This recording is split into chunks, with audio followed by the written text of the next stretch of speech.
एक इंजीनियर को इंजीनियरिंग बहुत अच्छे से पता है, सोलर पैनल्स वैनल सब।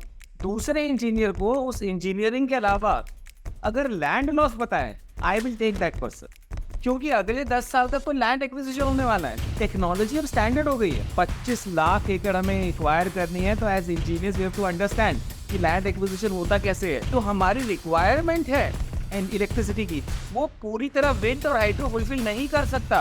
अगर आप 100% भी हाइड्रो कर लो, 100% भी विंड एनर्जी कर लो, तब भी इंडिया की रिक्वायरमेंट फुलफिल नहीं होगी। आपके इन्वेस्टर की, जो इन्वेस्ट कर रहा है इंडिया में सोलर पैनल्स के लिए बहुत सारा पैसा, आपसे क्या expectation? 3 expectation: make my project bankable, make my project risk free, and make my project transaction ready. Namaskar, DJF Namaskar and Tila Pranam. Look forward to interacting with all of you. So I have written 2 books on energy laws. First book was written in 2003. So it was, the name of the book was Electricity Laws in India. That was the only book available to all the regulators, all the PSUs, all the, उस समय solar companies ज़्यादा नहीं थी, पर जितनी भी power sector की companies थी उनके लिए थी। जो दूसरी बुक मेरी रिलीज हुई है 2024 में, उसका नाम है energy laws in India. So पहले इलेक्ट्रिसिटी लॉज इन इंडिया थी, अब एनर्जी लॉज इन इंडिया है। ऑलराइट, सो भाई, what is the objective of this 45 minutes dialogue और डिस्कशन? सो 4 ऑब्जेक्टिव्स हम अचीव करेंगे। Number 1, to derisk the solar project by understanding land laws. Number 2, to make our solar projects bankable by understanding the documents which are required to be submitted to bank. Third, हम लोग इसमें जो 4 हमारे जो challenges होते हैं, land acquisition delays, उसको कैसे कम कर सकते हैं, लोकल ऑपोजिशन कैसे कम कर सकते हैं, लैंड यूज कॉन्फ्लिक्ट कैसे कम कर सकते हैं, लैंड फ्रॉड को कैसे कम कर सकते हैं, ये देखेंगे हम लोग। और fourth objective is that right of वे कैसे सिक्योर करना है, और डिफरेंस क्या है लैंड जब एक्वायर करते हो आप और right of way acquire, rights acquire करते हो, तब डिफरेंस क्या है वो हम समझेंगे। If a foreign company comes और if a new private investor comes and says कि सर मेगा स्केल में मुझे सोलर प्रोजेक्ट लगाना है, 10 मेगावाट प्लस का सोलर प्रोजेक्ट लगाना है, what is the biggest risk? I will say land is the biggest risk. आप पूछोगे सर ये लैंड कहाँ से आ गया, हम लोग तो इंजीनियर्स हैं, सोलर प्रोजेक्ट है। All right, let me tell you something. If you want to set up 1 megawatt of thermal power plant, you require 1.2 acres of land. If you want to set up a 1 megawatt solar plant, तब पहले 9 एकड़ था, धीरे धीरे धीरे आजकल तो 4 एकड़ में भी लग रहे हैं, पर average you can say 5 acres. तो फर्स्ट थिंग इज, अगर आपको सोलर प्लांट डी रिस्क करना है, लैंड लॉस जानना बहुत जरूरी, number 1। Number 2, how to secure funding, how to make your solar project bankable. If you take your panels and go to a banking age, चाहे वो इरिडा हो, Indian renewable energy development agency, या power finance corporation हो, और you go to any bank, state bank of India, वो बोलेगा कि sir वो आपके सोलर पैनल्स तो depreciating asset, it is like a car. आज तो मैं फंडिंग कर दूंगा, अगले दिन जिस दिन आपने खरीद ली उस दिन उसकी 20-30% वैल्यू खत्म हो गई। मुझे, if you want me to fund your solar plant, then please provide me documents of land. On the basis of collateral, land will be my collateral, land will be my security. On the basis of land which you have for solar plant, I will give you funding. Third objective भी है। 4 challenges आते हैं जब हम land acquisition करते हैं। One challenge is, एक तो land acquisition में delay, उसको कम करना है। Second, जो local opposition है उसको कम कैसे करना है, चाहे वो CSR से कम करना है, पब्लिक रिलेशन से कम। We all have to be very good speakers if you want to enter into solar plant. उसके बाद जो लैंड फ्रॉड होता है उससे कैसे डील करना है। And fourth challenge is land use conflict. Agriculture में सोलर प्लांट लगाना इलीगल है, जमीन कॉन्स्फिकेट हो सकती है, तो इसलिए लैंड यूज कन्वर्जन चेंज करवा के सोलर प्लांट लगाना है। फोर्थ ऑब्जेक्टिव है, भाई सोलर प्लांट तो आपने लगा लिया, very nice sir, I am expert engineer, land acquisition सीख लिया मेरे grandfather, I am a grandson of a farmer, ठीक है, और फिर उसके बाद सोलर प्लांट लगा लिया। You have to evacuate power also ना भाई। डेडिकेटेड ट्रांसमिशन लाइन जितनी भी छोटी हो, 500 मीटर की हो, बिहाइंड द मीटर है तो अलग बात है, लेकिन अगर इवैक्यूएट कर रहे हो ग्रिड तक, तो 1 किलोमीटर, 2 किलोमीटर, 3 किलोमीटर जो भी अब रिक्वायरमेंट है उतनी आपको ROW भी सिक्योर करना पड़ेगा, right of way. So we will discuss right of way also, with specifically with respect to land. So 4 objectives हम अचीव करेंगे. Number 1, to derisk the solar project by understanding land laws. Number 2, to make our solar projects bankable by understanding the documents which are required to be submitted to bank. Third, हम लोग इसमें जो 4 हमारे जो challenges होते हैं, land acquisition delays उसको कैसे कम कर सकते हैं, local opposition कैसे कम कर सकते हैं, land use conflict कैसे कम कर सकते हैं, land fraud को कैसे कम कर सकते हैं, ये देखेंगे हम लोग. और fourth objective is that right of वे कैसे सिक्योर करना है. और डिफरेंस क्या है, लैंड जब एक्वायर करते हो आप और right of way rights acquire करते हो, तब डिफरेंस क्या है वो हम समझेंगे. Why renewable energy professionals should know land laws in India. भाई सर हम लोग इंजीनियर्स हैं, हम लोग लैंड लॉज क्यों पढ़े. अब तो हमें क्लियर हो गया. अच्छा, अब एक चीज और भी है कि अगर कोई इंजीनियर एम्प्लॉयमेंट के लिए आ रहा है सीईओ के पास, चीफ एग्जीक्यूटिव ऑफिसर के पास, कि sir you have you have a solar company and I want to join. 2 engineers आ रहे हैं लेटर. एक इंजीनियर को इंजीनियरिंग बहुत अच्छे से पता है, सोलर पैनल्स वैनल सब. दूसरे इंजीनियर को उस इंजीनियरिंग के अलावा अगर लैंड लॉस पता है, I will take that person. क्योंकि अगले 10 साल तक तो लैंड एक्विजिशन होने वाला है. टेक्नोलॉजी अब स्टैंडर्ड हो गई है. 25 लाख एकड़ हमें एक्वायर करनी है, तो as engineers we have to understand कि लैंड एक्विजिशन होता कैसे है. So this is the reason why renewable energy professional should know land laws in India. एक चीज और भी है कि आपके सीनियर्स की या आपके इन्वेस्टर की, जो इन्वेस्ट कर रहा है इंडिया में सोलर पैनल्स के लिए बहुत सारा पैसा, आपसे क्या एक्सपेक्टेशन है. 3 एक्सपेक्टेशन. जो सीईओ है या सोलर कंपनी का ओनर है, उसकी एक्सपेक्टेशन आपसे ये है कि मेरा प्रोजेक्ट बैंकेबल बना दो. मैं कहीं भी बैंक में जाऊँ ना, सोलर प्रोजेक्ट की फंडिंग हो जाए, 70% तक तो एटलीस्ट फंडिंग हो जाए.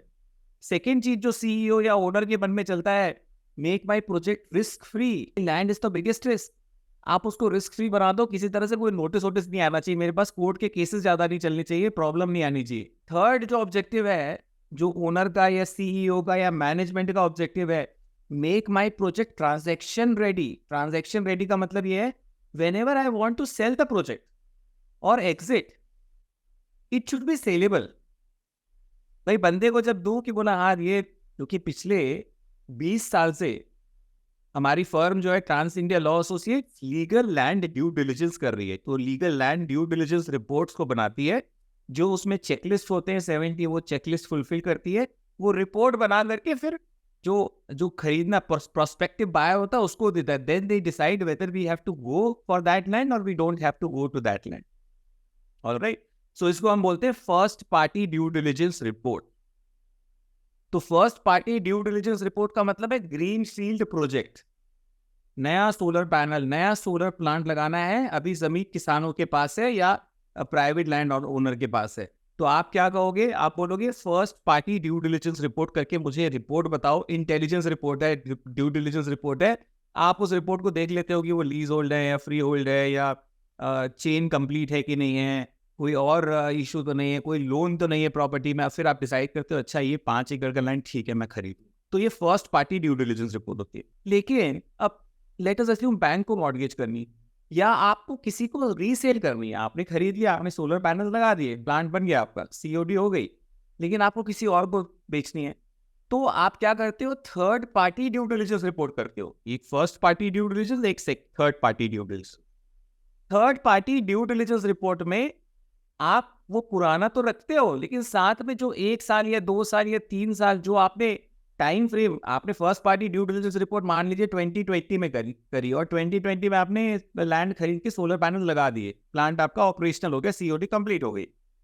अब 2024 में आप बेच रहे हो तो 4 साल हो गए. तो उस 4 साल में आप बेचोगे तो एक नई ड्यू डिलिजेंस रिपोर्ट बनती है जिसको बोलते हैं third party due diligence report. तब वो ट्रांजैक्शन रेडी हो जाता है. लेकिन उस समय आपको फंड की जरूरत नहीं थी, आपने 4 साल बाद बोला कि थोड़ी फंडिंग करवा लेते, दूसरा प्लांट लगाएंगे हम लोग, क्योंकि दूसरा प्लांट अभी बना नहीं है, लैंड एक्विजिशन हो ही नहीं है. तो जो बैंक बोलेगा भैया मेरे को तो लैंड कोलैटरल चाहिए, बोला कि अब नए प्रोजेक्ट की तो कोलैटरल दे नहीं सकता क्योंकि लैंड ही एक्वायर नहीं करी, लेकिन जो पुराना प्रोजेक्ट मेरे पास है उसकी डॉक्यूमेंट्स दे सकता हूं. तो बैंक बोलेगा third party due diligence report दे दो.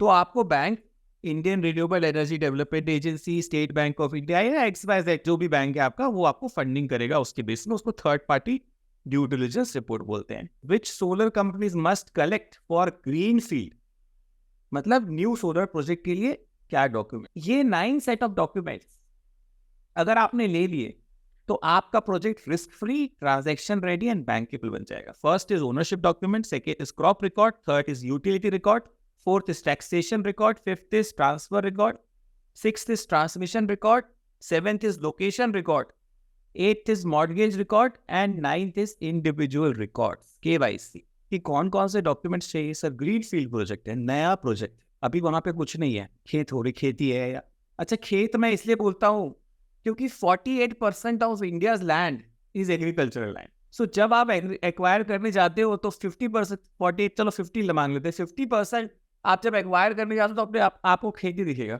और वो प्लेन एरिया, तो आप सोलर पैनल भी प्लेन एरिया पे लगा रहा है आपको, तो प्लेन एरिया में वो खेती मिलेगा आपको। तो इसलिए मैं खेत बोल रहा हूँ, but it can be other private land also. अब क्यों ये चैलेंज? चैलेंज इसलिए है क्योंकि land is a state subject. State subject का मतलब ये होता है, कॉन्स्टिट्यूशन जब बना था तो इसमें जो हमारे फाउंडिंग फादर्स हैं कॉन्स्टिट्यूएंट असेंबली के, उन्होंने डिसाइड करा था कि हर बंदे को, सिटीजन को इंडिया के 2 गवर्नमेंट प्रोटेक्ट करेगी। आपको एक गवर्नमेंट प्रोटेक्ट नहीं कर रही, आपको 2 गवर्नमेंट्स प्रोटेक्ट कर रही है। तो अगर आप उत्तर प्रदेश में हो तो government of Uttar Pradesh is protecting you and government of India is protecting you, 2 protection. अगर आप मध्य प्रदेश में हो तो government of Madhya Pradesh is protecting you, government of India is protecting you. अब ये प्रोटेक्शन तो ठीक है, कॉन्स्टिट्यूशन में ये लिख दिया गया कि land is a state subject, that means only and only state government can make law with respect to land. Every state in India can have different land laws. आप अगर हरियाणा से राजस्थान जाते हो, लैंड लॉज में भी कैन बी डिफरेंट।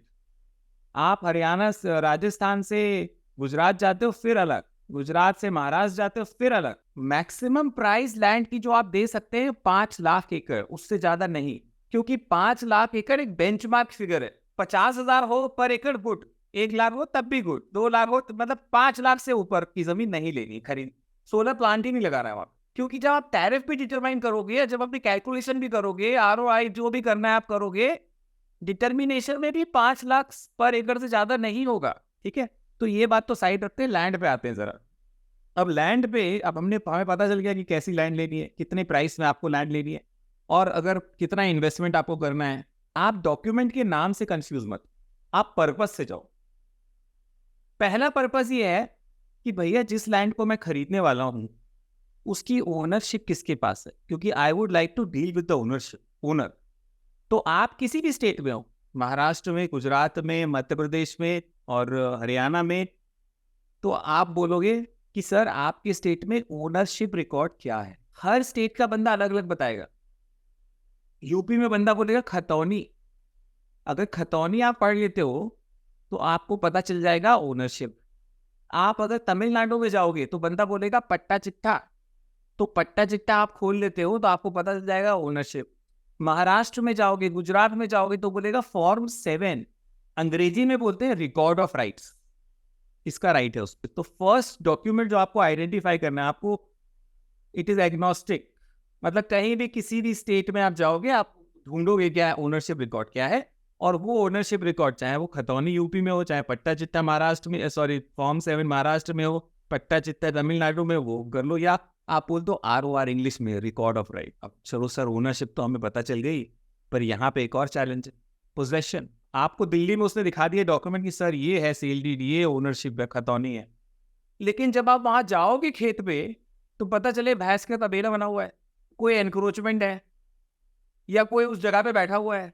ओनरशिप का मतलब ये नहीं कि पोजीशन है उसके पास, पोजीशन तो अभी नहीं पता चला ना आपको कि पोजीशन है कि नहीं है। पोजीशन 2 चीजों से पता चलता है। एक चीज है जो इंडिया में एग्रीकल्चर लैंड का पोजीशन बताती है, उसको बोलते हैं क्रॉप रिकॉर्ड। तो आप बोलोगे अगर पोजीशन मुझे किसी का देखना है तो मैं क्रॉप रिकॉर्ड देख लूं, तो उसमें पता चल जाएगा कि इस बंदे ने ये फसल बोई है, इतनी फसल आई है, इस बंदे ने ये फसल बोई है, इस, और जो बंदा फसल बोल रहा है इसका मतलब पोजीशन उसका है, उसके पास है। आप तो दिल्ली में, बॉम्बे में बैठे हो, लेकिन वो बंदा किसी और को गांव में दे दिया है, वो फसल बो रहा है। तो आप सेकंड डॉक्यूमेंट मांगोगे क्रॉप रिकॉर्ड, और क्रॉप रिकॉर्ड भी अलग अलग स्टेट में अलग अलग होगी। सो आप यूपी में जाओगे तो बोलेगा सर खसरा देख लीजिए, खसरा में पता चल जाएगा। खसरा हर साल बनता है, जो खतौनी होती है वो 4, 5, 6 साल में, डिफरेंस अलग अलग स्टेट में अलग अलग है, वो रिवाइज होता है 4 साल में, 6 साल में, 5 साल में, डिपेंडिंग ऑन स्टेट। तमिलनाडु में जाओगे तो वो उसी चीज को बोलेगा अदंगल। आप महाराष्ट्र में जाओगे तो क्या बोलेगा, फॉर्म 12। उसके बाद आप आंध्र प्रदेश में जाओगे तो पहानी बोलेंगे। आपको फोकस क्लियर रखना है पोजीशन किसका है सर। लेकिन कुछ स्टेट्स क्या करते हैं पता है, क्रॉप रिकॉर्ड को और ओनरशिप रिकॉर्ड को मर्ज कर देते हैं। जब क्रॉप रिकॉर्ड और ओनरशिप रिकॉर्ड को मर्ज कर देते हैं तब उसको क्या बोलते थे, जमाबंदी। एक साथ बंद कर दिया, जमाबंदी। तो कुछ स्टेट में जमाबंदी में दोनों मिल जाएगा आपको। तो इंग्लिश में अगर बोलो तो ओनरशिप रिकॉर्ड को आरओआर बोलते हैं, रिकॉर्ड ऑफ राइट, और क्रॉप रिकॉर्ड को बोलते हैं field book, FB, field book, field में क्या हो रहा है। और रिकॉर्ड ऑफ राइट्स और फील्ड बुक को जब मिला देते हैं तो उसको बोलते हैं आरटीसी। आरटीसी का मतलब है record of rights, tenancy and crops. तो पंजाब और राजस्थान में जाओगे तो बोलेगा आरटीसी है, जमाबंदी। तो पोजीशन देख लिया। लेकिन पोजीशन के लिए थर्ड सेट ऑफ डॉक्यूमेंट्स भी होते हैं। भाई आपने फ्लैट खरीद लिया, ठीक है, आप उसका पोजीशन कैसे देख लो, आप बोलोगे सर एक काम करो ना, अपना बिजली का बिल, पानी का बिल और ये बिल दिखा दो। जो बिजली का बिल भर रहा है, पानी का बिल भर रहा है, बोलो यार इसके पास ही पोजीशन है, गुड इनफ, ठीक है। तो सिमिलरली आप यूटिलिटी रिकॉर्ड्स मांग सकते हो कि सर आपके यूटिलिटी रिकॉर्ड्स क्या है। यूटिलिटी रिकॉर्ड मतलब अगर एग्रीकल्चर इलेक्ट्रिसिटी कनेक्शन लिया है तो वो दे दीजिए बिल लास्ट। अगर वाटर टैक्स आप पे कर रहे हो तो वो दे दीजिए आप, यूटिलिटी बिल्स बोलते हो। तो थर्ड सेट ऑफ रिकॉर्ड आप बोल सकते हो यूटिलिटी रिकॉर्ड्स। लेकिन एक बहुत बड़ी चैलेंज है, और एग्रीकल्चर का जो टैक्सेशन और ब्रिटिश का है वो अभी भी चल रहा है लैंड रेवेन्यू कोड में। वो ये बोलता है कि अगर कोई भी लगान नहीं देगा तो 8 चीजें टुगेदर हो सकती है इसके पास।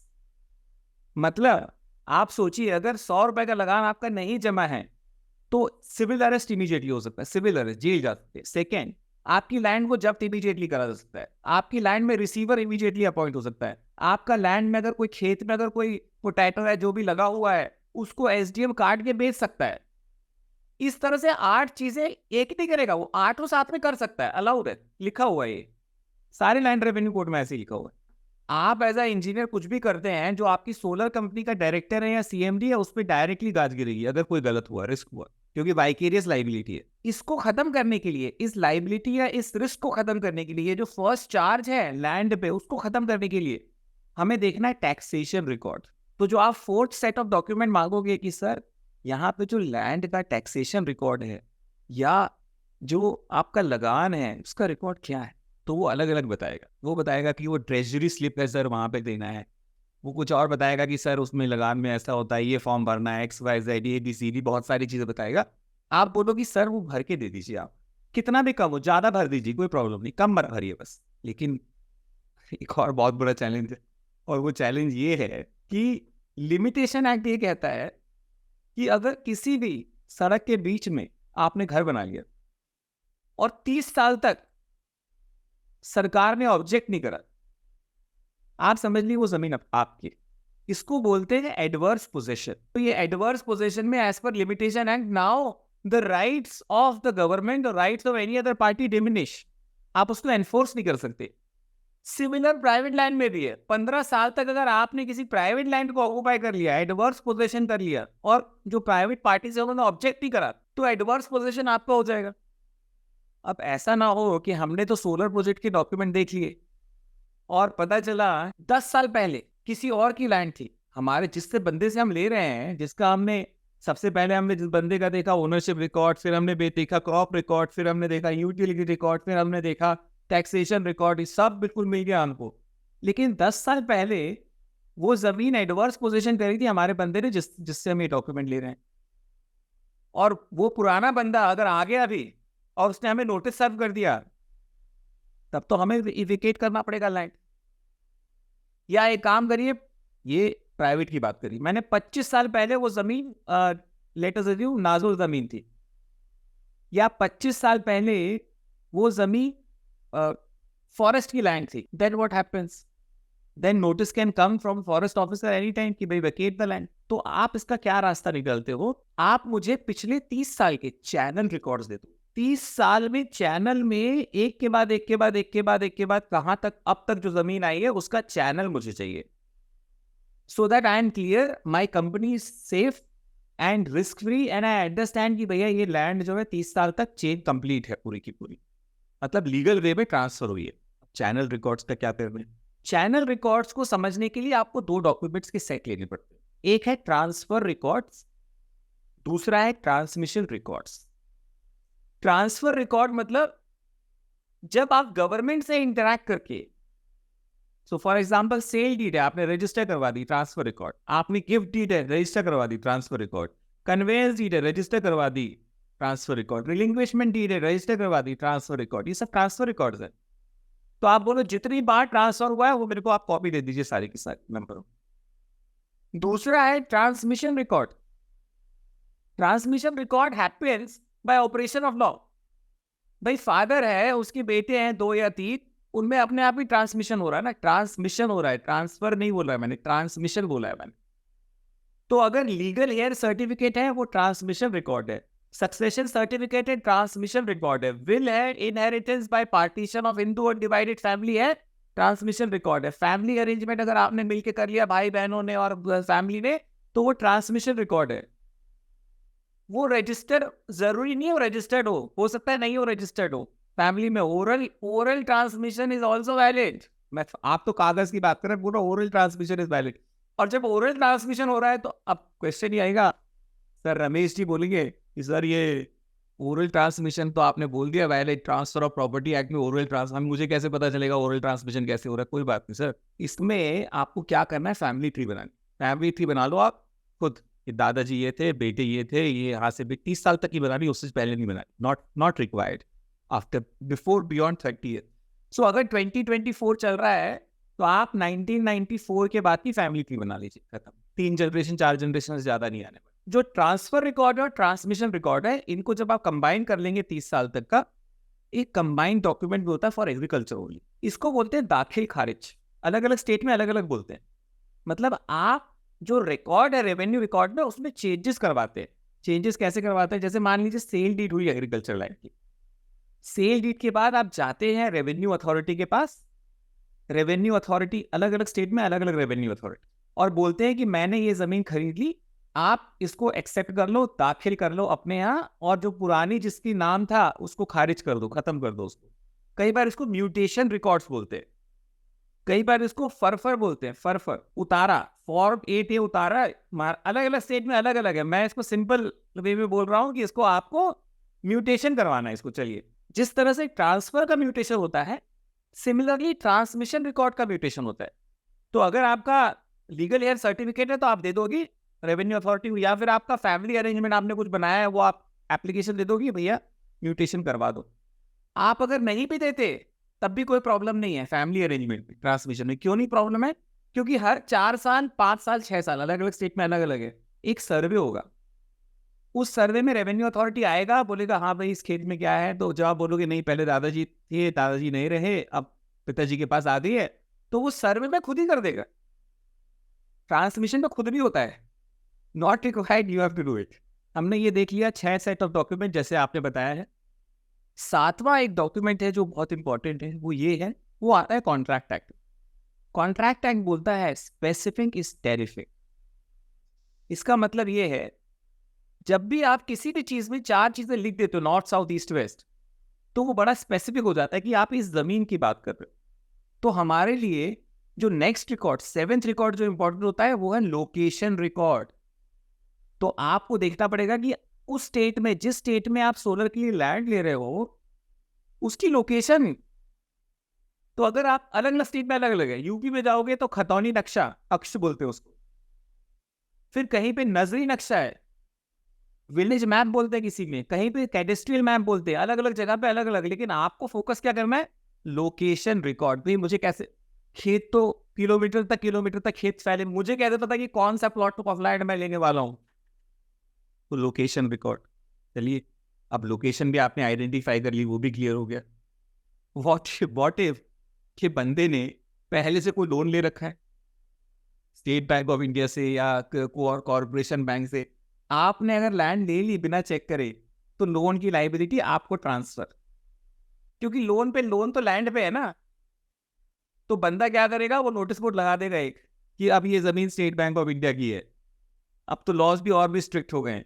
तो आपको ये आइडेंटिफाई करना है नेक्स्ट सेट ऑफ रिकॉर्ड में, जिसको हम बोलते हैं मॉर्गेज रिकॉर्ड्स। तो आपको बोलने कि भाई कोई लोन तो नहीं है, कोई मॉर्गेज तो नहीं है, आप बता दीजिए। अगर लोन है तो लोन के डॉक्यूमेंट्स दे दीजिए, और अगर नहीं है तो एनओसी दे दीजिए। अगर पहले लोन लिया था तो उसकी एनओसी होगी कि भैया अब लोन खत्म है, कोई लोन नहीं है। Mortgage record. अभी मॉर्गेज भी दो तरह के होते हैं। मैक्सिमम 99% मॉर्गेज को रजिस्टर करना कंपलसरी होता है। तो अगर कोई सोलर प्लांट पहले से है और उसने पावर फाइनेंस कॉर्पोरेशन से या रूरल इलेक्ट्रिफिकेशन कॉर्पोरेशन से या किसी XYZ बैंक से अगर लोन ले रखा है, तो वो सब रजिस्ट्रार ऑफिस में लोन रजिस्टर, जिस तरह से प्रॉपर्टी रजिस्ट्रेशन होता है ना आपका, वैसे ही लोन को भी रजिस्टर करते हैं वो लोग। तो आप अगर सर्च करोगे रजिस्ट्री में, तो प्रॉपर्टी की डॉक्यूमेंट्स के साथ लोन के डॉक्यूमेंट आपको मिल जाएंगे, क्योंकि रजिस्ट्रेशन कंपलसरी है। लेकिन एक दूसरी तरह का भी लोन होता है, इसको इक्विटेबल मॉर्गेज बोलते हैं। अब सर क्वेश्चन ये है कि जो नॉर्मल मॉर्गेज है उस केस में तो मैंने सर्च कर लिया सब रजिस्ट्रार ऑफिस में, या वकील को बोल दिया, बोला राज सिंह निरंजन जी को बोल दिया, जाओ सर्च आप सर करवा दो वहाँ पे, तमिलनाडु में ये डॉक्यूमेंट्स है या आंध्र प्रदेश में ये, तेलंगाना में। तो सर ने सर्च करके बता दिया 30 साल में सर कोई मॉर्गेज नहीं है। लेकिन अगर इक्विटेबल मॉर्गेज है तो कैसे पता चले? उसके लिए होता है ODV, जिसको बोलते हैं ओरिजिनल डॉक्यूमेंट वेरिफिकेशन। भैया जो ओरिजिनल डॉक्यूमेंट्स है वो तो दिखा दो, आपकी लैंड ले रहा हूं मैं तो ओरिजिनल डॉक्यूमेंट्स दिखा दो। अगर वो ओरिजिनल डॉक्यूमेंट नहीं दिखा पाया तो प्रॉब्लम है कुछ ना कुछ, आपको पता चल जाएगा। तो नेक्स्ट सेट ऑफ डॉक्यूमेंट है मॉर्गेज रिकॉर्ड्स। अच्छा, मॉर्गेज रिकॉर्ड को आइडेंटिफाई करना थोड़ा आसान कर दिया गवर्नमेंट ने। क्या करा है उन्होंने, एक फॉर्म 15 है या 12 है, वो आप सब रजिस्ट्रार ऑफिस में देते हो कि भैया चेक करके बताओ सब रजिस्ट्रार कि कोई मॉर्गेज तो नहीं है। तो वो क्या करता है, वो या तो नॉन एनकम्बरेंस सर्टिफिकेट देगा, मतलब कोई एनकम्बरेंस नहीं है, या एनकम्बरेंस सर्टिफिकेट देगा।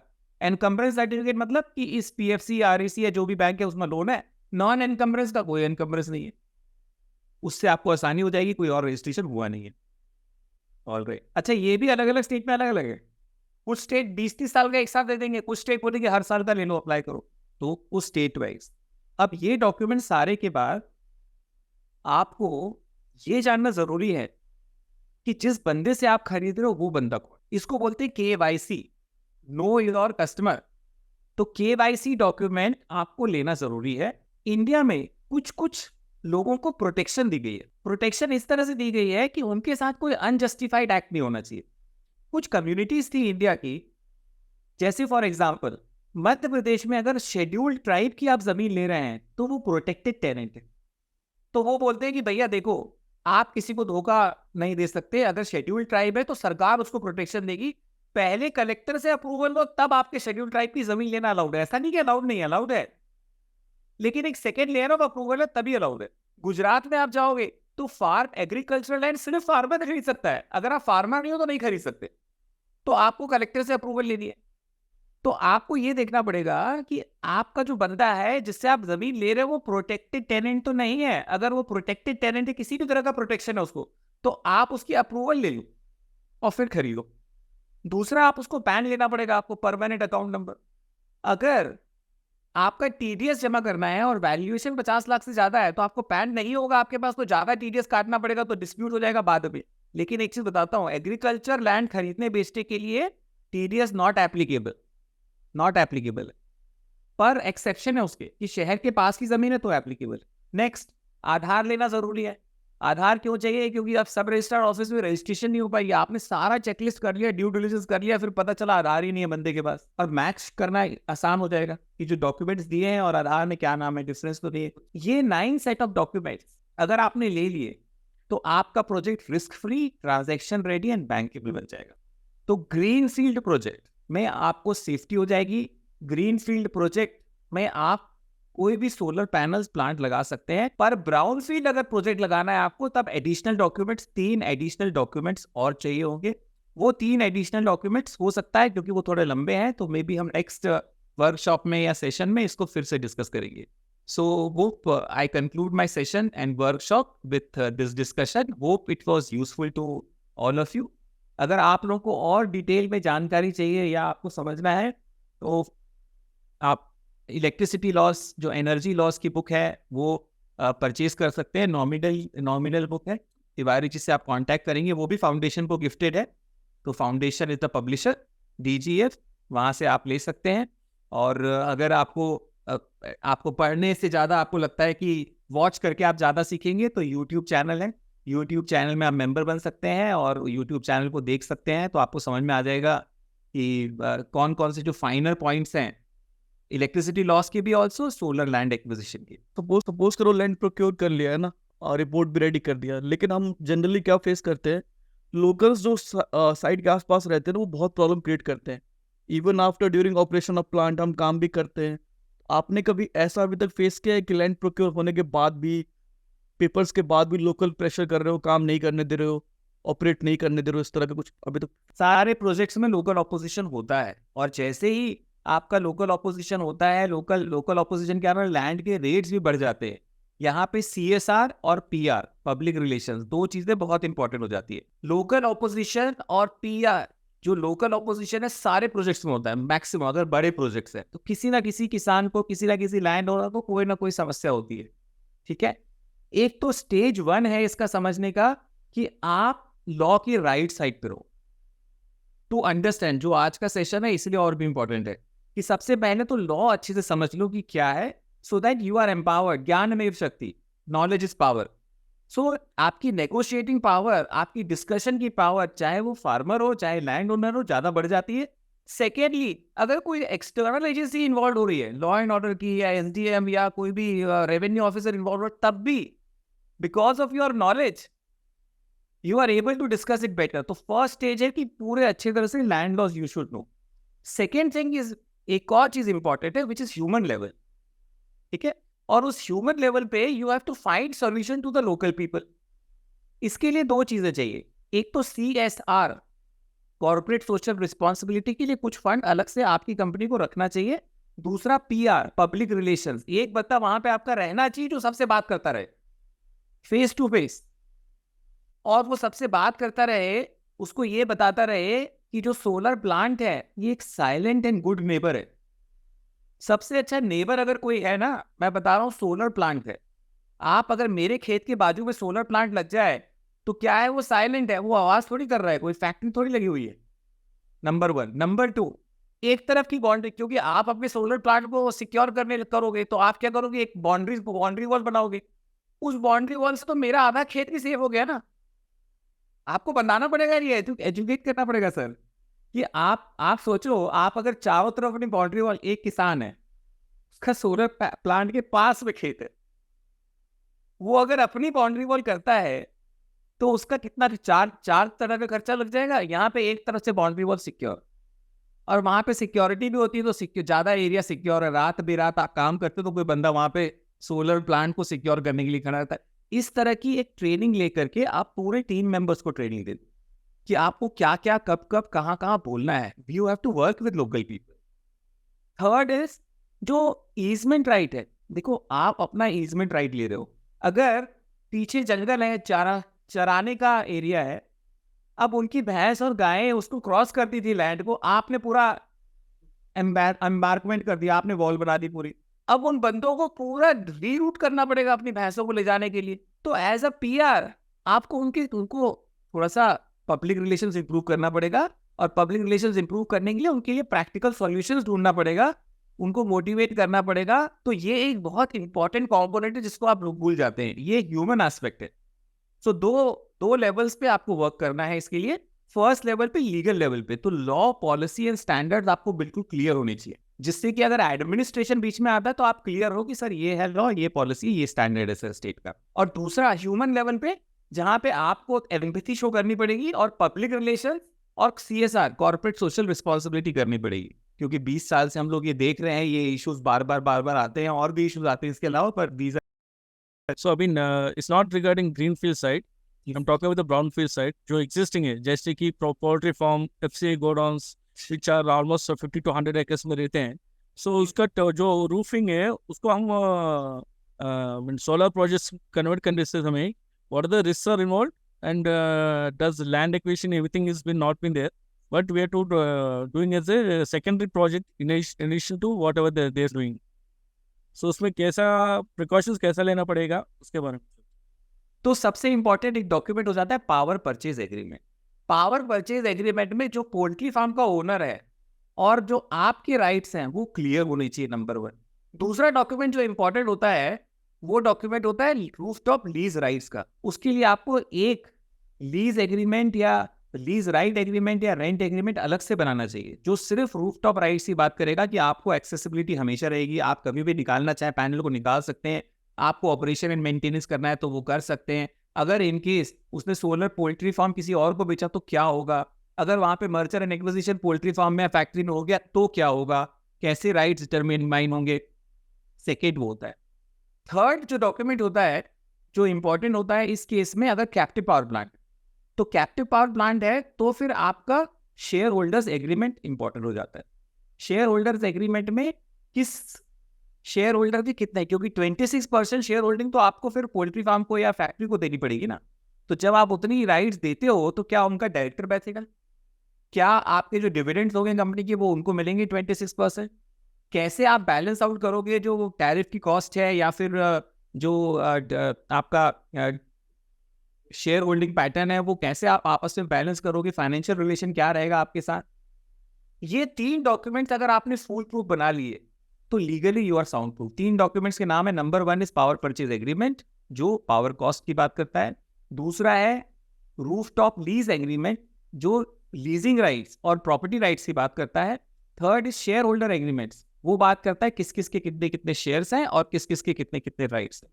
तो अगर राव जी आपने ये 3 डॉक्यूमेंट्स आपने फुल प्रूफ बना लिए, you are. Generally, how much time it takes? बड़े बड़े लैंड एक्विजिशन करवाए हैं हम लोगों ने, उसमें 1.5 साल लग रहा है सिर्फ लैंड एक्विजिशन में। मैं आपको 100 एकड़ से प्लस की प्रोजेक्ट्स की बात कर रहा हूँ, ठीक है। मतलब आप समझ लीजिए 20 मेगावाट 20 मेगावाट्स के प्लस के जो सोलर प्रोजेक्ट्स हैं, तो जब आप लैंड एक्विजिशन करना शुरू करते हो तो आपको लगता है बहुत आसान है ये है, लेकिन 1-1.5 साल लग जाता है। 1.5 साल एवरेज मान के चलो, पहले तो और ज़्यादा था, पहले तो करीब 2 साल लग जाते थे। सोलर पैनल्स आप 6 महीने में लगा लेते हो, लेकिन लैंड एक्विजिशन में 1.5 साल लगते हैं। एवरेज बता रहा हूँ मैं सर, अलग अलग स्टेट में अलग अलग होगा। जो लैंड हम खरीद रहे हैं ये सबस्टेशन से कितना दूर रहना चाहिए? बिहाइंड द सब स्टेशन हो तो सबसे बेस्ट है सर, लेकिन सब अलग अलग स्टेट्स में अलग अलग पॉलिसीज है, अलग अलग प्रोसीजर है, उसको आपको देख के लेना पड़ेगा। सबसे बेस्ट होता है कि बिहाइंड द सब स्टेशन। आपके एटीएनसी लॉसेस की भी कहानी खत्म हो गई, आपकी कनेक्टिविटी का भी इशू नहीं हो गया, आपका राइट ऑफ वे का भी प्रॉब्लम सॉल्व हो गया। लेकिन अलग अलग स्टेट अलग अलग फैसिलिटीज देती है, पर जैसे कुछ यूपी में अगर बुंदेलखंड में आप लगा रहे हो तो मुझे ये जानकारी वेरीफाई करनी पड़ेगी आप लोगों को। 5 किलोमीटर तक अगर सब स्टेशन के पास है तो यूपी ट्रांस को खुद लगा के देगी, पर अलग अलग स्टेट में अलग अलग है सर। जितना पास हो उतना बेटर है सर।